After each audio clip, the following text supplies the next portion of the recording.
Bienvenue sur le podcast d'Amanaska, le premier compagnon de voyage à vous proposer de découvrir Bali et les îles indonésiennes, tout en partageant avec vous des conseils, des informations pratiques, de l'actualité, pour préparer votre voyage et le vivre autrement. À travers nos expériences, nos coups de cœur, les histoires d'hommes et de femmes inspirants, nous allons vous raconter ce pays que nous aimons, où nous vivons. Vous faire découvrir des traditions millénaires, des cultures ancestrales et un quotidien que nous partageons avec le peuple qui vit sur l'île aux 1000 temples.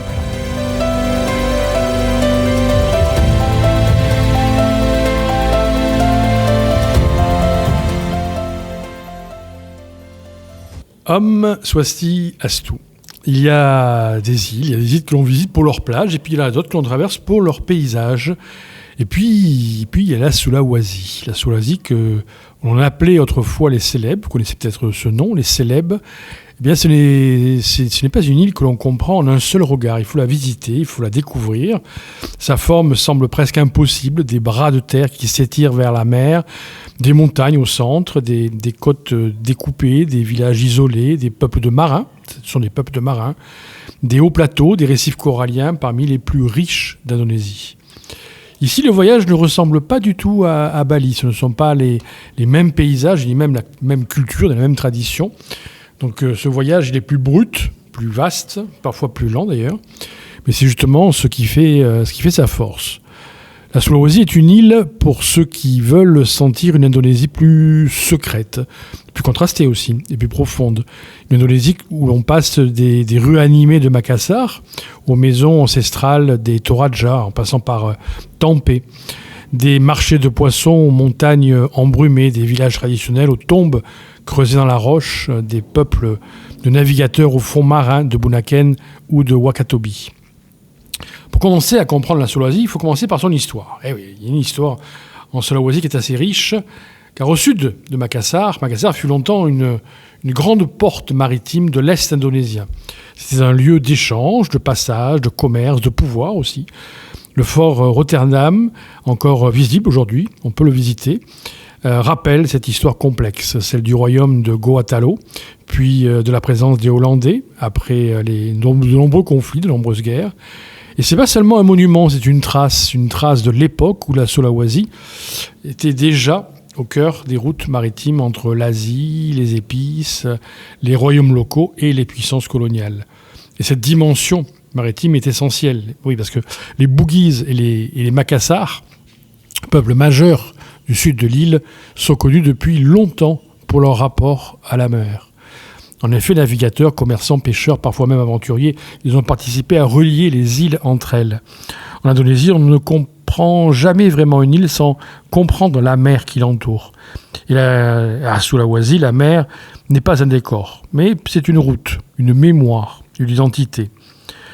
Mais Sulawesi, ce n'est pas juste une seule culture, c'est une mosaïque, une grande mosaïque. Et l'un des voyages les plus marquants se trouve dans les montagnes du pays Toraja, que personnellement j'ai découvert il y a une vingtaine d'années. Tanah Toraja est probablement l'une des régions les plus fortes culturellement de toute l'Indonésie. On y arrive après de longues heures de route depuis Makassar, entre 7, 8 heures, 9 heures, parfois un peu plus, à partir de Makassar. Donc on traverse une bonne partie du sud de la Sulawesi.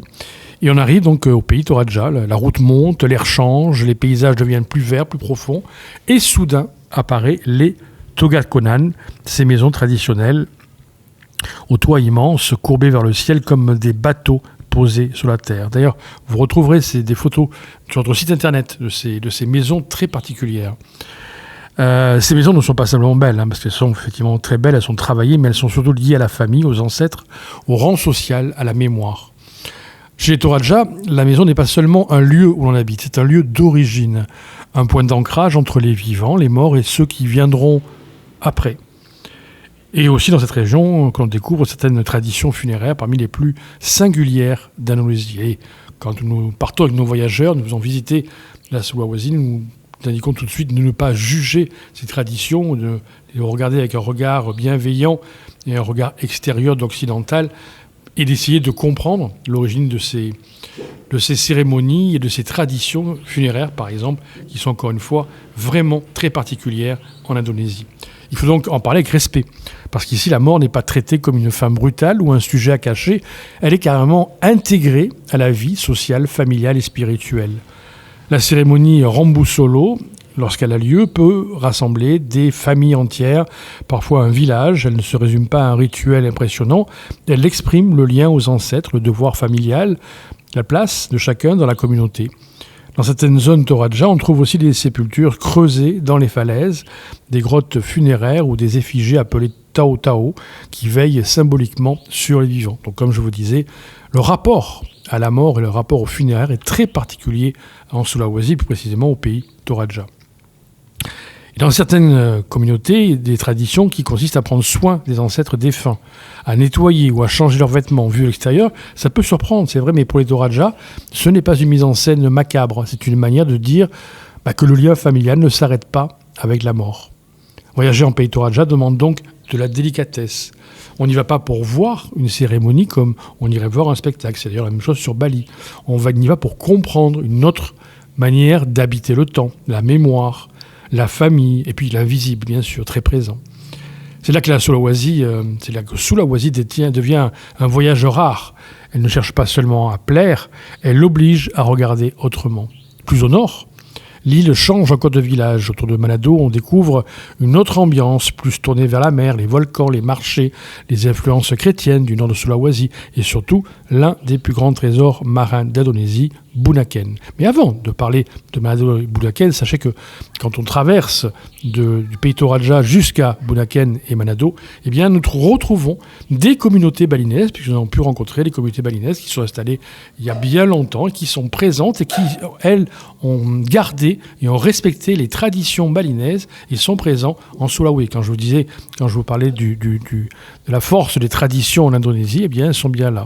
Donc Bunaken, c'est un nom que les plongeurs sous-marins connaissent bien, des tombants spectaculaires, une vie marine dense, des coraux, des poissons, des tortues, et une sensation de verticalité sous l'eau. Ici, on ne nage pas seulement dans une jolie mer tropicale, on entre dans le triangle de corail, l'une des zones de biodiversité marine les plus importantes de la planète. Et puis il y a Wakatobi, au sud-est de Sulawesi, un autre monde, plus isolé, plus exclusif, plus marin encore.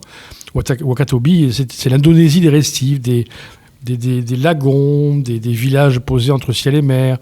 Un voyage pour ceux qui aiment la plongée, le snorkeling, les horizons calmes, et cette impression très particulière d'être loin du monde sans être coupé de la vie. Mais Sulawesi, ce n'est pas seulement spectaculaire par ses paysages, est aussi par sa position dans l'histoire naturelle. Oui, parce que dans cette région que le naturaliste, peut-être que vous connaissez, Alfred Russel Wallace, a observé certaines des grandes différences entre les espèces d'Asie et celles d'Australie. Je ne sais pas si vous connaissez, c'est la fameuse ligne de Wallace qui se passe entre Bali et Lombok, puis entre Bornéo et la Sulawesi. Elle rappelle que l'Indonésie n'est pas seulement un archipel touristique, c'est aussi un laboratoire vivant de biodiversité, d'évolution, de migration ancienne et de mondes qui se rencontrent. Et c'est peut-être ça, finalement, qui définit Sulawesi, la rencontre. Rencontre entre la mer et les montagnes, entre les peuples marins et les peuples des hauts plateaux, entre l'islam, le christianisme et les croyances ancestrales, entre l'histoire coloniale et les royaumes locaux, entre la beauté naturelle et la profondeur culturelle, entre ce que l'on croit connaître de l'Indonésie et ce que l'Indonésie révèle quand on prend le temps de l'explorer, de mieux la connaître, d'aller plus loin. Voyager en Sulawesi, c'est pas choisir la facilité. C'est vrai que, encore une fois, les routes sont longues, les chemins sont parfois escarpés, donc c'est une aventure quelque part. Mais les distances, encore une fois, les distances sont longues et les routes peuvent être exigeantes, mais les étapes se méritent, j'ai envie de dire. Les étapes demandent parfois plus de patience que dans les destinations les plus connues. Si vous prenez Bali, par exemple, bien la Sulawesi, les routes seront plus longues, parfois plus escarpées, parfois il faudra s'arrêter pendant 1 heure ou 2 pour faire passer un camion ou regarder, assister au nettoyage, au travail sur les routes. Parce que comme ce sont des routes montagneuses, il pleut beaucoup sur les montagnes en saison de pluie, donc ça abîme les routes. Les routes sont régulièrement rénovées, reconstruites, mais les routes sont encore un petit peu difficiles. Mais voilà, en fait la Sulawesi, c'est difficile à décrire, il faut le vivre. Mais c'est précisément pour ça que l'expérience reste. On ne revient pas de Sulawesi avec seulement de belles photos. On revient avec des images fortes, un dogodan au milieu des rizières, un marché au lever du jour, une falaise funéraire silencieuse, un bateau au large de Manado. J'ai le hockey, je me suis attrapé le hockey en même temps que je vous parlais. Une journée météo, oui, des lumières sur les montagnes Toraja, un récif qui descend dans le bleu.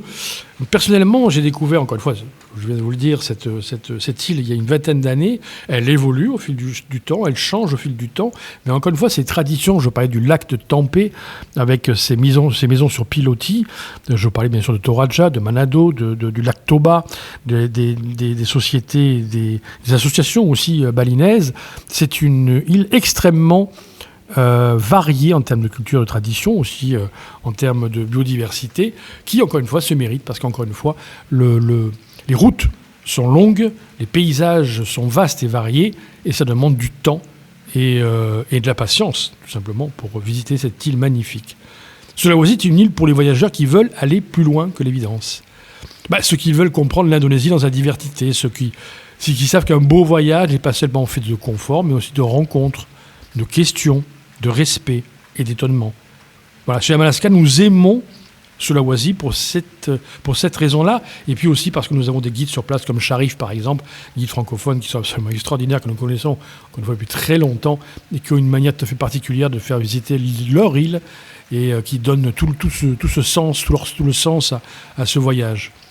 Parce que la Sulawesi rappelle que l'Indonésie ne se résume jamais à une seule image, parce qu'elle demande du temps, parce qu'elle se mérite, c'est vrai, et parce qu'elle offre à ceux qui l'approchent avec humilité l'un des voyages les plus puissants de l'archipel. Sulawesi ne se contente pas de vous faire voyager, elle vous déplace intérieurement, et c'est parfois exactement ce qu'on vient chercher à l'autre bout du monde. Alors bien sûr, nous avons Bali comme base pour vous faire découvrir l'Indonésie, mais rappelez-vous que d'autres îles existent également, et que vous pouvez découvrir ces îles avec nous pour prendre des programmes entre 8, 9, 10 jours, 15 jours, ou la traversée complète de la Sulawesi, qui dure environ 21 jours. Et encore une fois, dans des conditions qui ne seront pas les mêmes que celles de Bali. Nous sommes vraiment très heureux de vous faire découvrir cette île qui est très surprenante. Voilà, on va rester sur ça, et puis on va continuer à vous faire découvrir Bali, découvrir la Sulawesi, les îles indonésiennes. Je crois que le prochain podcast sera sur Lombok, l'île voisine que l'on croit connaître trop vite. Donc aujourd'hui, c'est la Sulawesi, et la fois prochaine, ça sera Lombok. Merci d'avoir écouté Amanasca Bali, et on se retrouve très bientôt.